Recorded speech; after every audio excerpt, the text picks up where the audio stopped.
Welcome to Kenton's videos. Enjoy the video. You begin by disconnecting the battery negative terminal. This prevents shorts while you work. Once done, relieve system pressure through a certified refrigerant recovery. Do not vent. Make sure you have the compressor mounting bolts and clutch connector accessible by removing the serpentine belt and any engine covers. You remove belt tensioner using the proper socket, then slide the belt off pulleys. This exposes the compressor and a /C lines, so you can unbolt components safely and proceed to line removal.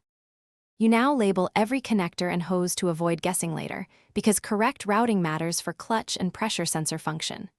Once labeled, unbolt the refrigerant lines and cap them to keep moisture and debris out. Drying the system later is harder. Support the compressor while you remove mounting bolts. Use a jack or helper. If clutch or bracket transfers to the new unit, remove them now. Keep fasteners organized and inspect surrounding brackets and O-rings for damage so you can replace them. You position the new compressor and torque mounting bolts to the Nissan spec.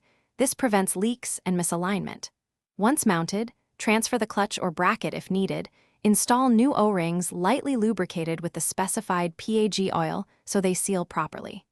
Reconnect electrical and refrigerant lines, then vacuum the system to at least 29 inches of mercury for 30 minutes to remove moisture.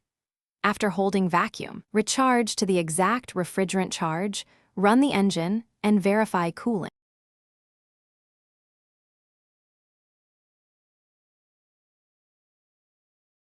Thanks for watching. Consider subscribing if we helped you.